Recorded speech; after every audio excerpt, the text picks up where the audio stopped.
करते करते जिसे भगवत प्राप्ति हो गई, ठीक है, उनसे यदि हमें कुछ भी प्राप्त होता है तो वो चीजें साधारण नहीं रह सकती कभी भी।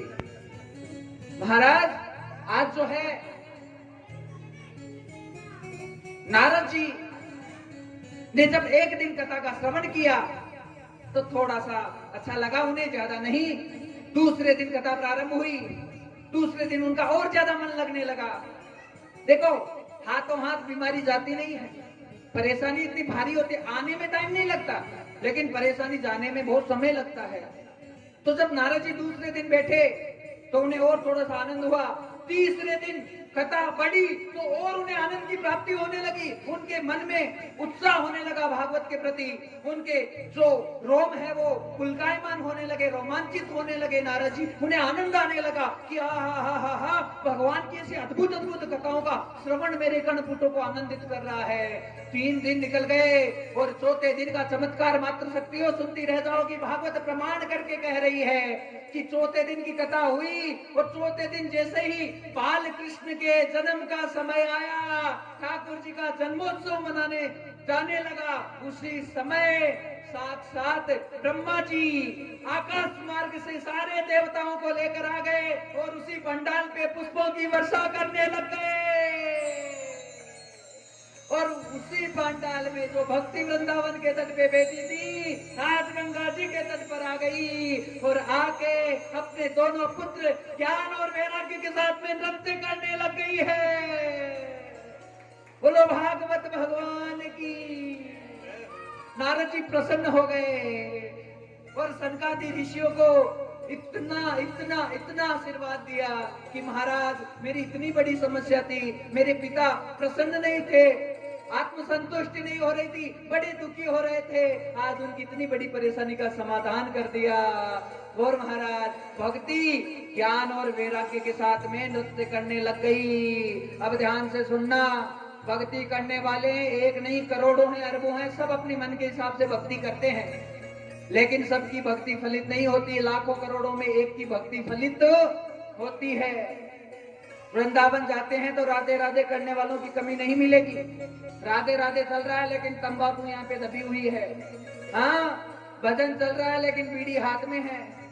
भजन चल रहा है लेकिन उल्टा पुल्टा काम, मन खराब, उल्टा उल्टा विचार सब चल रहा है। ऐसा करके भजन कितना ही कर लो कोई फायदा होने वाला नहीं है। इस बात का मतलब क्या है, ध्यान से सुनना जी। मतलब यह है कि बिना ज्ञान और विवेक की भक्ति कोड़ी के समान है। जब तक विवेक नहीं है भक्ति में तब तक सब बेकार है। ऐसे कितना ही राम राम कर लो, अरे बहुत करते हैं माता जी, करते कि नहीं करते बताओ, लगे रहते हैं ढोलकियां बजा बजा, कांटा 10-20 ढोलकियां तुम्हारा सागाड़ा जगह फोड़ दी, लेकिन राम जी आपा को तो बहुत दूर की बात, भाई क्यों को नहीं मिलो। सुंदरकांड वाले को बुलाते हैं, जागरने वाले को बुलाते हैं, क्या करते हैं, ढोलकियां पीट रहे हैं पर तंबाकू और बीड़ियां सिगरेटा सब चाल रही है भाई। हाँ, ये विवेक नहीं है, ये विवेकहीनता है, विचार शुद्ध नहीं है, कोई भी चीज सही नहीं है, गंदी चीजों का खान पान कर रहे हैं, ये विवेक नहीं है। विवेक जिसके पास होता तो वो कभी भी शराब के हाथ नहीं लगाता। विवेक होता तो गलत खान पान नहीं करता। अब आप मुझे एक बात बताओ, कोई कलेक्टर बन गया, कोई सुप्रीम कोर्ट का जज बन गया तो उसे आप ज्ञानी कहोगे ज्ञानी कहोगे या अज्ञानी? सुप्रीम कोर्ट का कोई जज बन गया, आपको मेरी बात तो समझ में आ रही है ना, तो थोपड़ा ने थोड़ा सही कर लो, हैं सीरियस लेर मत बैठो। और महाराज की कोई बात तो बुरो मत मान जो, क्यों कह सके महाराज, पर गलत कौन बोले, एक दो शब्द है आपके आनंद के लिए। थोड़ा हंसले बाबूजी थे यहाँ करता बेजा गंभीर हो, 2 दिनों देख रहे हूं मैं, थोड़ा हंसता रहे, चिंता महाराज ने देते थे मत करो, डराल दो आपने, संभाल लिया मैं, संभालना था कि चिंता मत करो, डराल दो, हंसता रहे। सीरियस चेहरे ना तो महाराज सीरियस रहते ना आपको रहने देंगे। ध्यान से सुनना जी, सुप्रीम कोर्ट का जज, कलेक्टर ज्ञानी कहोगे अज्ञानी? बोलो ज्ञानी है महाराज, इतनी पढ़ाई की है, इतनी बड़ी कुर्सी पे बैठा है, वही आदमी शाम को आकर शराब का फेंक लगाए तो अब क्या कहोगे? ज्ञानी कहोगे का ज्ञानी? अब तो घोर अज्ञानी है महाराज। यही फर्क है।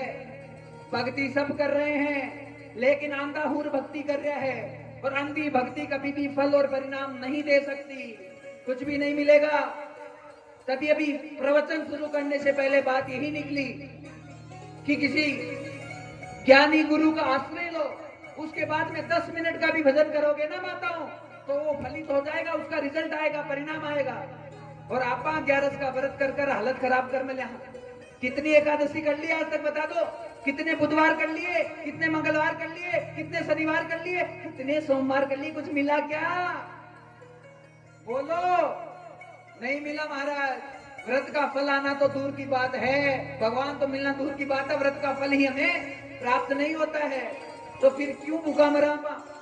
भगवान तो नहीं कहता भूखा मरने के लिए, भगवान नहीं कहता मंगलवार शनिवार बुधवार गुरुवार करने के लिए।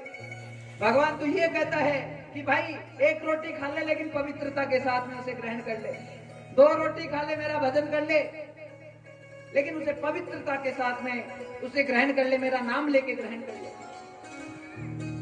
आज नारद जी ने जैसे ही ये दृश्य देखा, नारद जी आनंदित हो गए।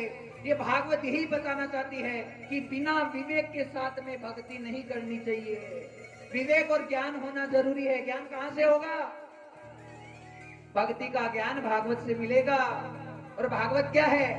भागवत एक गेट पास है। क्या है? भगवान से जोड़ने का गेट पास है। आपको रास्ता दिखा देगी कि ये जी थाने ठाकुर जी से मिलना है, आपको भगवान से मिलना है, तो आप इस रास्ते पे चलो, आपको परमात्मा की प्राप्ति हो जाएगी। अब आप चलते हैं या नहीं चलते हैं वो तो आपके ऊपर निर्भर है, क्योंकि आप में से बहुत सारे भक्तजन हैं जो बहुत सारी कथाएं सुन चुके हैं, लेकिन कथा सुनने के बाद में भी कुछ अच्छा नहीं हुआ। उसका कारण क्या है कि जब तक जीवन में आचरण नहीं करोगे तब तक कथा प्रवचन सुनने का कोई फायदा नहीं है। अपने जीवन में उतारना जरूरी है। राम जी को कौन कौन मानते हो? हाथ खड़ा करो, हाथ खड़ा करो। राम जी कौन कौन मानो? सब मानो हैं? और कृष्ण जी कौन कौन मानो? सब माना। पर आपको आचरण कौन कौन करे? आप बता दो।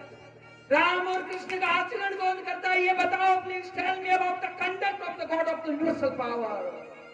Please tell me about this. हम भगवान को मानते हैं लेकिन भगवान की एक नहीं मानते। आचरण कोई नहीं करता। कथाएं सुन लेंगे, सब चीजें ये बस सोच लेके कर लेंगे, लेकिन आचरण नहीं करेंगे। आचरण नहीं करेंगे